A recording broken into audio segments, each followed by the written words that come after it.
નમસ્કાર, હું છું કેતલ અને આપ જોઈ રહ્યા છો CB24। સૌરાષ્ટ્ર સહિત રાજ્યના અલગ અલગ ગામડાઓમાં દીપડા દેખાતા હોય છે, પરંતુ હવે શહેરમાં દીપડા ઘૂસી ગયા હોવાની ઘટના બની છે।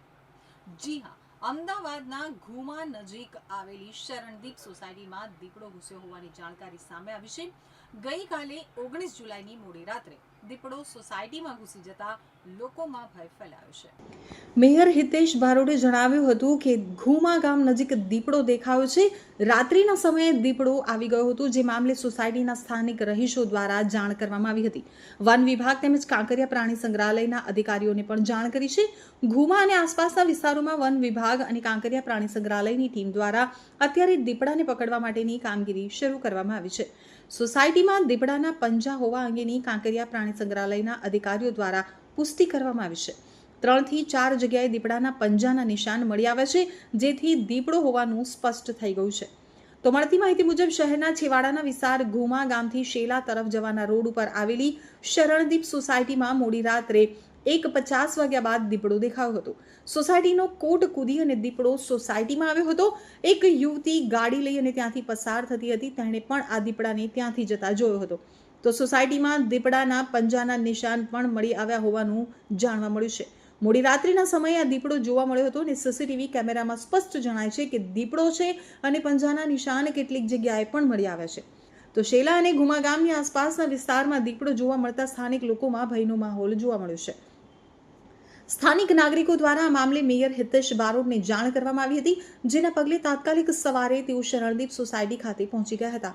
સ્થાનિક લોકો સાથે મુલાકાત કરી હતી અને વન વિભાગ તેમજ કાંકરિયા પ્રાણી સંગ્રહાલયની ટીમ સાથે તેઓ સ્થળ ઉપર જ પહોંચ્યા હતા અને તાત્કાલિક ધોરણે હાલમાં દીપડો કઈ તરફ ગયો છે તેની તપાસ કરી અને પકડવા માટેની કાર્યવાહી શરૂ કરવામાં આવી છે। દીપડો ગોકુલગુમા વિસ્તારની અંદર સેલામાં ક્યાંક કોઈના સીસીટીવીમાં ટ્રેપ થયો છે।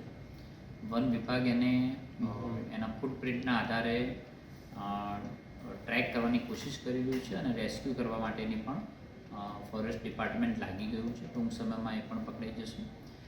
તમામ લોકો જે રહીશો છે એને મારી વિનંતી છે કે એને પજવણી ન થાય, હેરાન ન થાય અને જે દિશાની અંદર જવું હોય જવા દેવું જોઈએ અને કોઈ નુકસાન ના થાય એવી વિનંતી પણ કરું છું।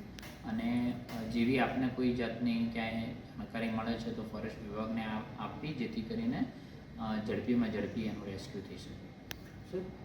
દીપડો આવ્યો ક્યાંથી એક પ્રશ્ન છે, કારણ કે બોપલ ગુમા જે પોસ્ટ વિસ્તાર છે અને આ વિસ્તારની અંદર દીપડો આવ્યો એટલે એક સ્વાભાવિક રીતે કે લોકોની અંદર કુતૂહલતા છે કે ભાઈ દીપડો આવ્યો તો ક્યાંથી આવ્યો છે।